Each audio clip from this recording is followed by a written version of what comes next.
50 minutos de la mañana. Y dice Felipe Chapman que el problema más que económico es político. Quiero preguntarle precisamente eso a nuestro siguiente invitado, quien ya está conectado, Melissa. Sí, está conectado. Vamos. Don Ricardo Lombana, ex candidato a la presidencia de la República y hoy, pues, ya formalmente presidente del partido Otro Camino. Don Ricardo Lombana, buenos días, bienvenido. Buenos días, Edwin. Buenos días a todos en la mesa y a toda la audiencia de Panamá. Problema político más que económico, dice el economista Felipe Chapman. ¿Qué diría Ricardo Lombana a esa premisa? Coincido plenamente. Lo venía escuchando y sí, hoy es ya un problema político e incluso desde el inicio he estado sosteniendo que es más un problema político que económico. El detonante fue el tema relacionado al congelamiento del precio del combustible y el alto costo de la vida, pero fue un detonante. Y parte de lo que he estado planteando estos días y lo que ha estado planteando el movimiento Otro Camino es que al gobierno le ha faltado la capacidad, cosa que obviamente no nos sorprende a estas alturas, de leer el origen del problema o leer el origen de la protesta, que es un vaso derramado de una acumulación. Incluso, y yo me atrevo a señalar, Edwin, que la acumulación de la frustración trasciende este gobierno. Es decir, es un ciudadano completamente hastiado de un sistema que solamente ha apostado a estos abusos a los que se refería Felipe, para ciertos grupos, ya sea grupos políticos o grupos económicos o actividades económicas en particular, en detrimento del beneficio de las mayorías. Y los abusos no son solo, obviamente, los gastos exagerados, la corrupción, los sobreprecios, los beneficios, los privilegios, todo lo que hemos visto. No es solo eso, sino que todo eso se contrapone con la ausencia de lo básico para la vida digna, es decir, servicios de salud dignos, acceso a alimentación, alimentos, acceso a agua potable, ¿no? Acceso a medicamentos. O sea, y el gobierno derrama el vaso cuando le dice a la población no hay plata. El gobierno viene hablando de no hay plata desde que fue a apagar el fuego en Colón, Edu. Si recuerdas, si revisas las palabras del presidente de la República, cuando el presidente finalmente se aparece en Colón, luego de un par de días de protesta, él se refiere a que, por ejemplo, no se había iniciado obras como el Hospital Manuel Amador Guerrero y otras obras de infraestructura que no habían podido cumplir, porque hablaban de que la pandemia los había complicado económicamente y no existía el recurso.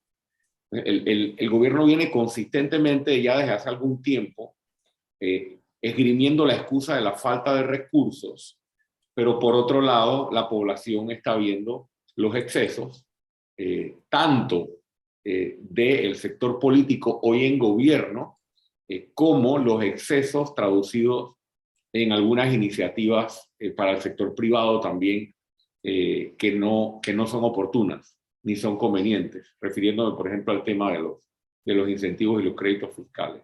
Así que sí considero que es un problema político y que el gobierno no ha sabido leer que esto va mucho más allá del congelamiento de precios o de incluir en la canasta básica algunos elementos, algunos alimentos adicionales, sino requiere una solución política, y coincido con el planteamiento de que debe ser algo contundente y no solo una curita. Políticamente hablando, Ricardo Lombana ha tomado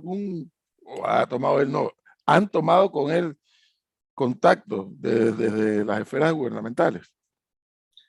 No, aún no han hecho contacto y desde hace bastante tiempo no se hace eso. Reconozco, y creo que lo he dicho en este programa, que al inicio de la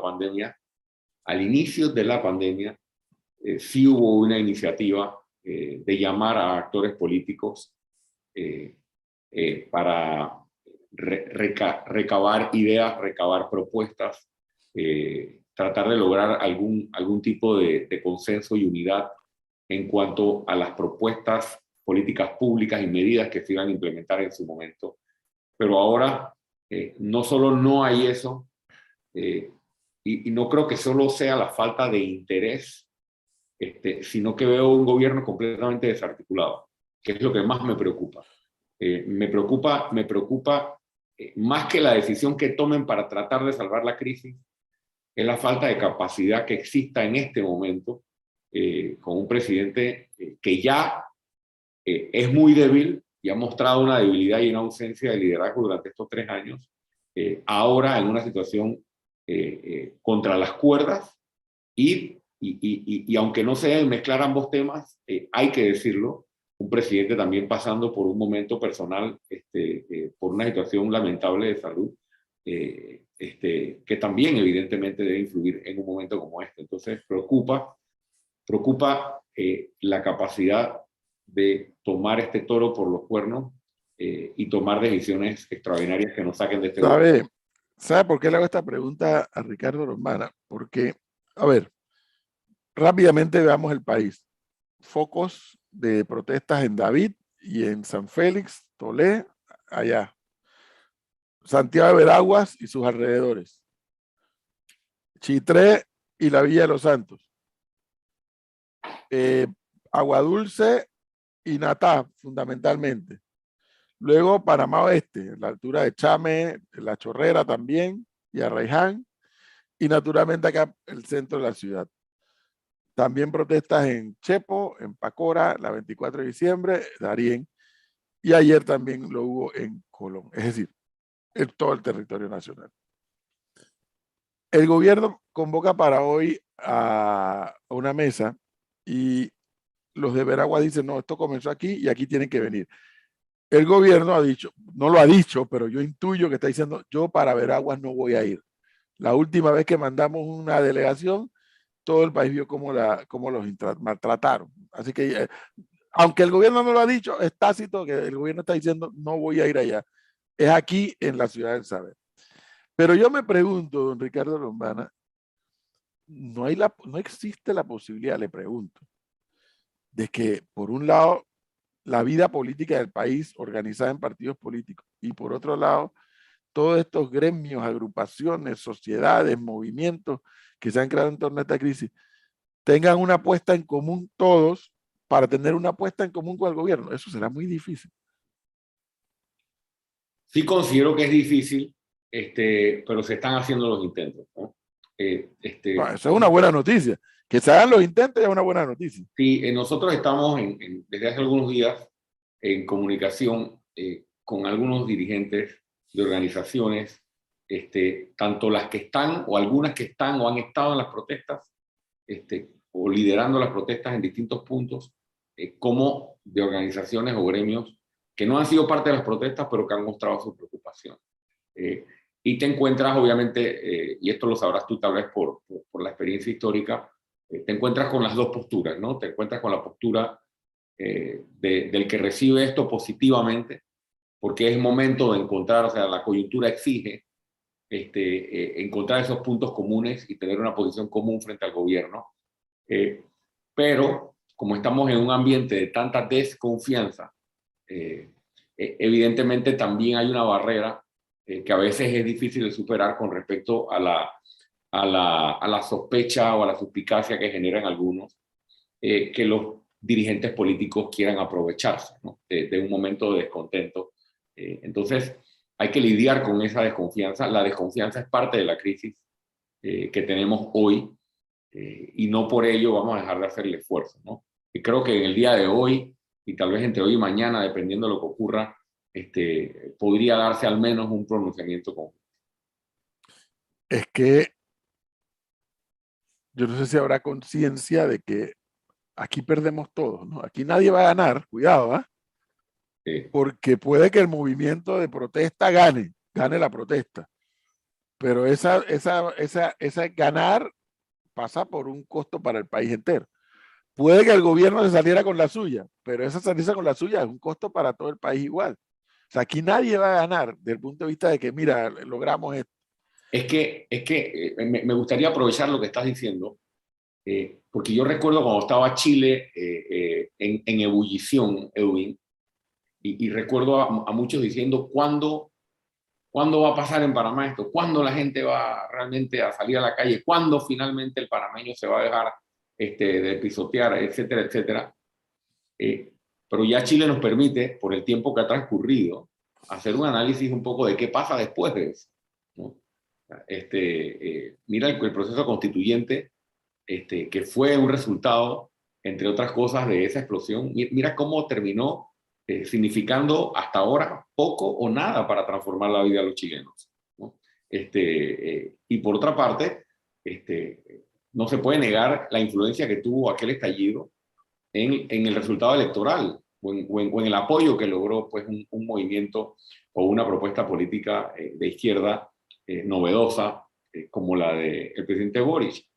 Y mira las complicaciones de ese gobierno desde el inicio que no se han traducido en resultados. Entonces, cuando estás en el calor de la protesta, evidentemente tienes una expectativa y es natural de que la protesta va a traer como resultado algo mejor, ¿no? De lo que estamos viviendo. Y ahí es donde creo que viene la responsabilidad principal de los dirigentes, no solo políticos, de cómo traducimos esto en resultados concretos y sostenibles. Te escuché hablando de curitas antes en la entrevista anterior. O sea, sabemos que si se congela el precio de la gasolina es una curita. Sabemos que si se suspenden temporalmente algunos gastos superficiales, superfluos, incluso nombramientos de botellas y demás, son curitas, porque el sistema político sigue estando basado sobre el nombramiento a cambio de pago de favores, es decir, basado en el clientelismo. Entonces, hay una responsabilidad grande aquí en cómo traducir, saber leer el momento y lograr compromisos de largo plazo. Claro. Y ahí entra la clase de dirigentes políticos, ¿no? Don Ricardo, ayer le hacía esta misma pregunta al señor José Isabel Blandón. Lo que estamos viviendo hoy, el próximo presidente le va a pasar factura y va a tener que hacer una reforma tributaria, le guste o no. Y eso es así porque las matemáticas no mienten y la economía tampoco.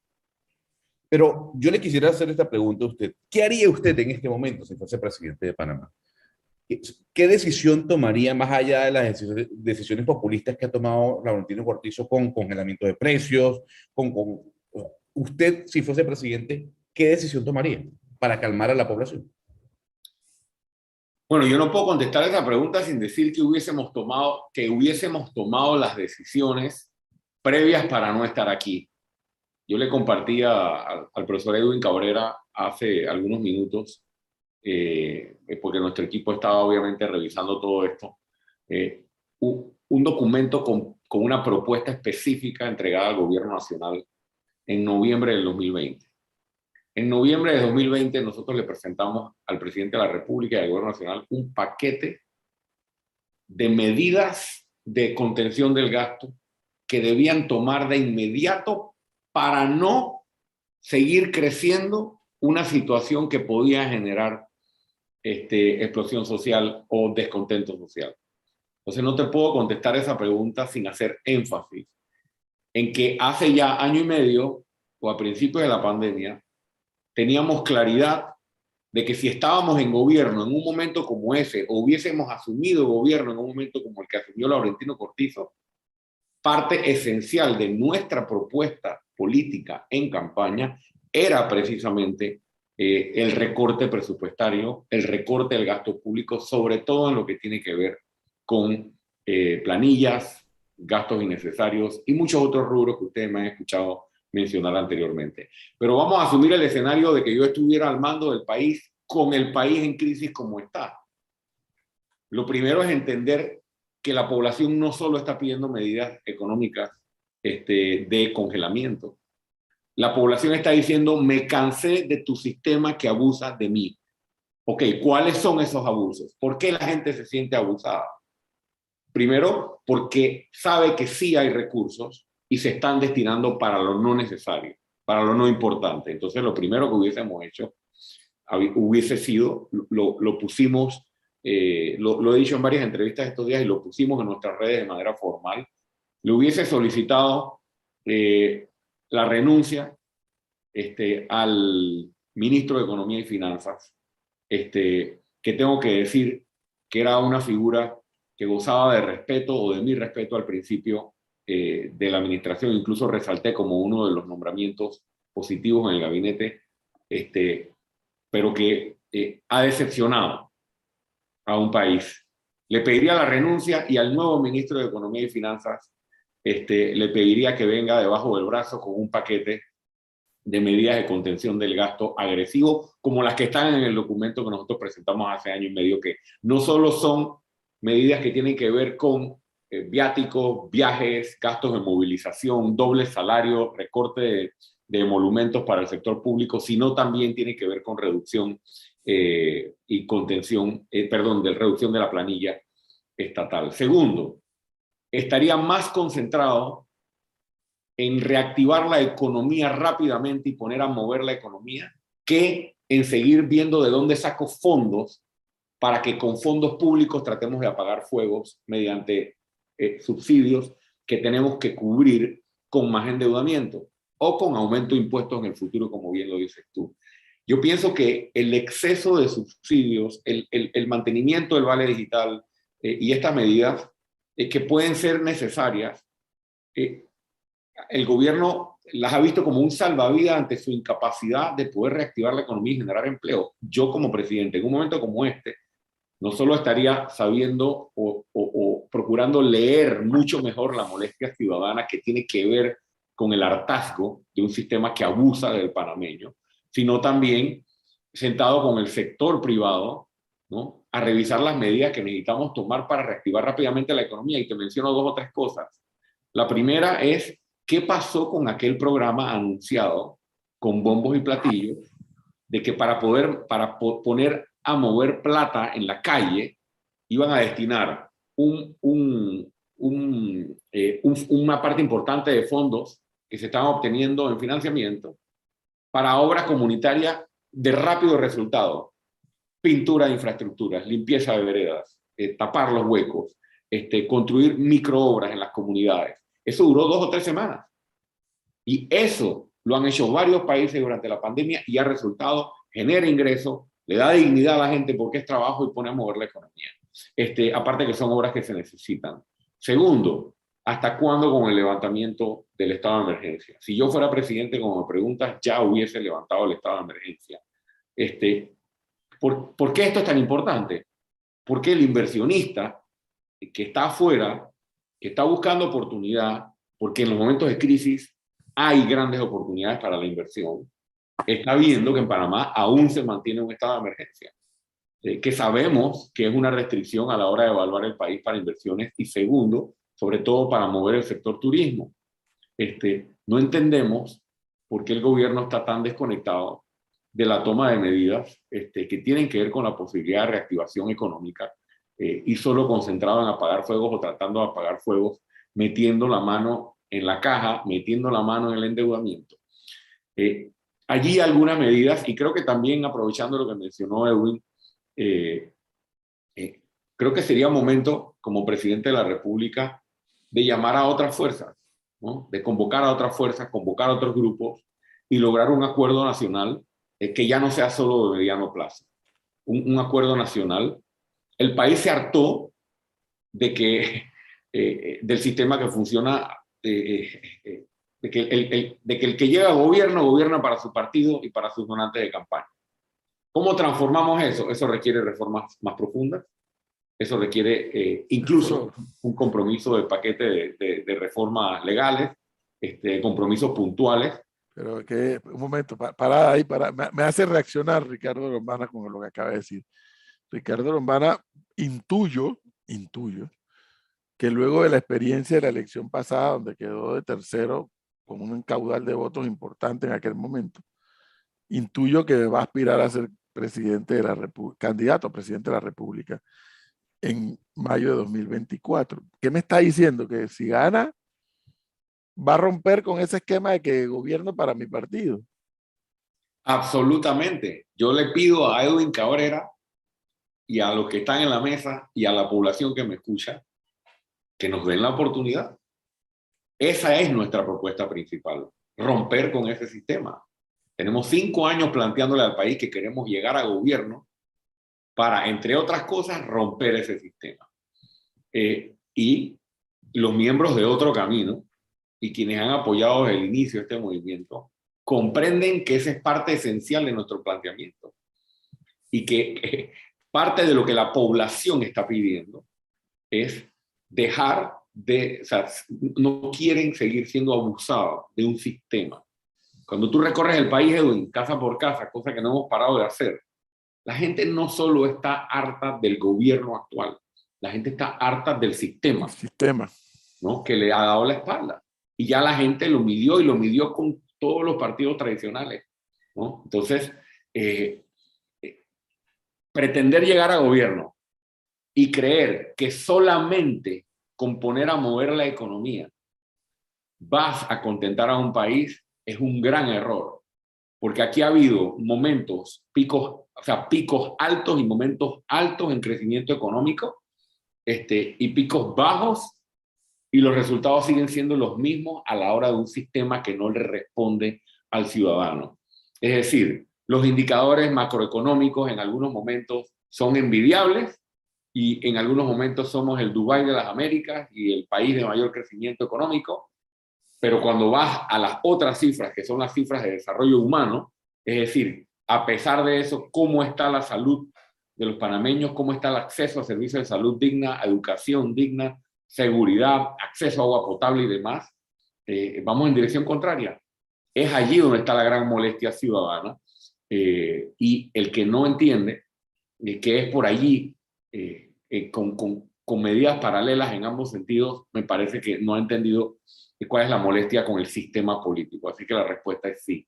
Queremos llegar a gobierno para romper el sistema de que llegas a gobierno para gobernar para tu partido y para tus donantes de campaña. Y no podemos demostrarlo hasta que no lleguemos a gobierno. Lo podemos demostrar en micro de la forma en que hemos hecho la política hasta ahora y cómo hemos construido el partido. Pero aspiramos a ser nuevamente candidatos en el 2024, pero ahora no solo como candidato a presidente, sino con candidatos a todos los cargos de elección popular con un nuevo partido. Y te doy una muestra y termino con esto. Ayer reiterábamos en una reunión que es buen momento, por ejemplo, para que los partidos propongamos, porque ya somos partido, nuevamente, y digo nuevamente porque nosotros lo propusimos en la Comisión de Reformas Electorales, reducir significativamente el monto de subsidio electoral que le dan a los partidos políticos en un momento de crisis. Eso es una muestra, ¿no?, que acompaña el discurso de que hemos constituido una organización política no para ir tras el botín de fondos públicos que le dan a los partidos, sino para tomar medidas que transformen realmente el sistema. Y esa es una, que si no la podemos lograr desde oposición, la impulsaremos desde el gobierno. Claro, pero ahí le voy a decir algo rápidamente, profesor. Señor Romana, usted está claro que si usted llega a ser presidente, deseándole toda la suerte del mundo, como cualquier otro candidato, con lo que estamos viviendo el día de hoy, con las finanzas del Estado mostradas el día de hoy, con los subsidios, como usted bien lo acota, dados hasta el día de hoy, usted tendrá que hacer una reforma tributaria que no será para nada popular, ¿no? ¿Está claro de eso? Estoy claro de eso, pero también estoy claro de que sería un acto de completa irresponsabilidad hablarle a este país de una reforma tributaria sin que antes, con medidas efectivas, se haya atendido todo el abuso de fondos públicos que hay para mantener un sistema político clientelista. Ningún gobierno tendría cara para venderle al país una reforma tributaria que desde el punto de vista de las finanzas públicas podría ser necesaria en un futuro, como usted bien lo plantea. Pero sería un suicidio, además una irresponsabilidad. Como dijo Edwin, yo escuché cuando Edwin le ponía a Felipe Chapman el ejemplo de su situación personal. Edwin dijo, cuando terminé mi relación de no sé cuántos años con mi trabajo anterior, me tuve que amarrar los pantalones para luego emprender algo. ¿cuándo viene el amarrarme los pantalones del gobierno nacional? Ese es mi primer compromiso si yo llego a ser presidente. Después hablamos de cómo vamos a obtener los ingresos vía endeudamiento, si hay más capacidad de endeudamiento, y si se tiene que considerar un ejercicio tributario en su momento, que me parece que verlo aislado, tampoco podemos ver un ejercicio de reforma tributaria aislada o aislado de la ineficiencia o ineficacia que existe en el sistema de recaudación de impuestos de Panamá. Pues sabemos que hay un hueco muy grande en la recaudación que también tiene que ser visto anterior o con anterioridad a simplemente plantear una reforma tributaria. Tengo que compartir 100% ese criterio. Aquí ningún gobierno puede hablar de reforma fiscal al país si primero no toma decisiones a lo interno del gobierno y le dice al país, mira todo lo que he hecho, todo lo que he reducido, cómo he hecho más eficiente y más eficaz la gestión de gobierno, y ahora nos hace falta esto otro. Mientras eso no ocurra, aquí no hay reforma cuando fiscal. Cuando tú vas a pedirle sacrificios a un pueblo que ha sido abusado, tú tienes que mostrar tus cartas primero. Aquí está nuestro sacrificio como gobierno. Yo hablé de un documento presentado en noviembre de 2020. Bueno, cuando empezó la pandemia, por allá nosotros tal vez en abril, junio del año que empezó la pandemia, 2020, nosotros presentamos un paquete de 22 reformas al gobierno nacional cuando nos convocó inicialmente. Cuando todo estaba bien, el gobierno dijo, queremos escuchar sus ideas, y nosotros presentamos un documento preparado por nuestro equipo, 22 propuestas. ¿Por qué lo menciono? Porque ese documento habla exactamente de esto.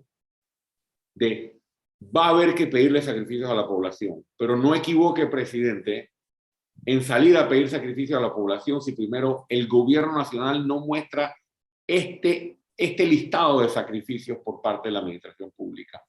Eso no se supo leer, eso no se supo entender, o tal vez, Edwin, tal vez es momento de analizarlo de otra manera. No es solo que no se supo entender o leer. Yo creo que esto nos tiene que poner a pensar sobre algo que también hemos hablado antes. ¿Será que el presidente Cortizo nunca ha estado en control del país durante estos 3 años? Y que son los diputados del PRD en la Asamblea los que están tomando las decisiones o influyendo sobre las decisiones, porque era obvio que esto iba a pasar, y en el momento más crítico de la pandemia y de la pospandemia, se ha apostado a inflar un globo que evidentemente iba a explotar. Si Ricardo Lombana es convocado por el gobierno a la mesa del diálogo, ¿va a asistir? Asistiría, mejor dicho. Si Pero es convocado. por supuesto que sí, lo he dicho siempre. Yo y el movimiento Otro Camino estaremos siempre para Panamá. Siempre. Y si el gobierno nacional, a pesar de que pienso que ha perdido total legitimidad por tantas mentiras y tantos engaños a la población, y la lista de escándalos de corrupción y demás, es el gobierno nacional. Y hay un momento de crisis, y aquí no queremos muertos, aquí no queremos violencia, aquí no queremos un caos económico que nos termine de hundir. Y si nos llaman, ahí estaremos para presentar propuestas y para procurar que haya compromisos concretos. Yo estoy cansado, y el pueblo está cansado de los anuncios, Edwin, y si me siento en una mesa de diálogo, eso es lo primero que diríamos.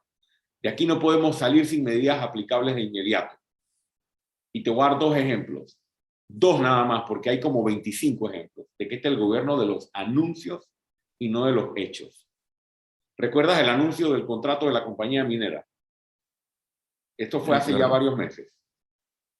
El presidente anunció con bombos y platillos un supuesto nuevo contrato, una supuesta nueva negociación que mejoraba en un porcentaje multimillonario la regalía o el ingreso, el aporte que el Estado recibiría producto de esta renegociación con la compañía minera, y que eso se iba a destinar a 1, 2, 3, 4, 5, 6 fines específicos con un gran beneficio para la población.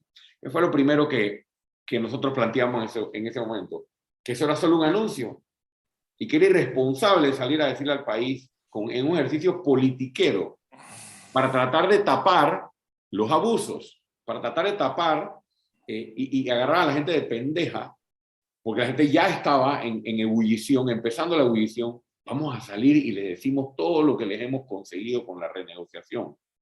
¿Y a dónde está ese contrato? ¿A dónde están esos beneficios? Que todavía tenían que firmarse el contrato, que todavía tenía que pasar por la Asamblea Nacional.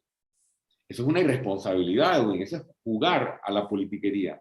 Lo mismo con el anuncio de los medicamentos. Nosotros estuvimos reunidos con algunos representantes de las compañías distribuidoras en estos días para precisamente plantearles la molestia de la ciudadanía y plantearles nuestra propuesta específica para terminar con esta crueldad de los medicamentos y que los panameños tengan acceso a medicamentos en el sector público y que se reduzcan finalmente los precios en el sector privado. Y resulta que varios representantes de la compañía distribuidora te aceptan y te admiten que el programa de Medisol es una farsa, ¿no? Es solo un anuncio, porque ahora las medicinas del Estado las va a pagar más caras. ¿Por qué estoy mencionando estos dos ejemplos? Porque me preguntas por lo del diálogo. Sí, estoy de acuerdo y estaría en cualquier mesa de diálogo que pueda servir para devolver la paz y la tranquilidad al país. Pero jamás me prestaría, porque no me metí en política para esto y es lo que el país está pidiendo, jamás me prestaría para anuncios. El gobierno tiene que tomar decisiones concretas. Y otro que debe renunciar es el Contralor General de la República, de paso, porque antes solo mencioné al ministro de Economía y Finanzas.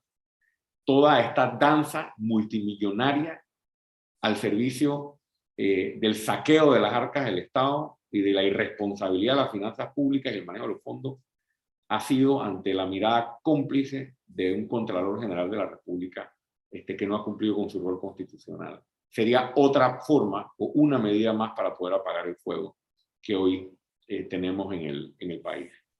Sabemos que el presidente no puede despedir al Contralor y por eso hablo de la renuncia del Contralor General de la República. Bueno, ahí tienen ustedes la lectura de Ricardo Lombana a lo que está viviendo el país en estos días.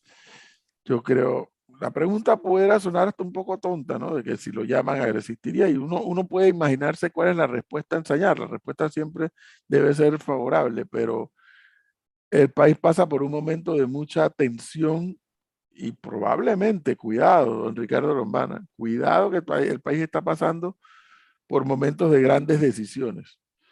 Cuidado. Y si eso es así, sí, se necesita el concurso de todos. No es cierto, el nivel de crisis que estamos viendo, el gobierno solito no lo va a poder resolver. Solito no. Los manifestantes solos tampoco lo van a resolver.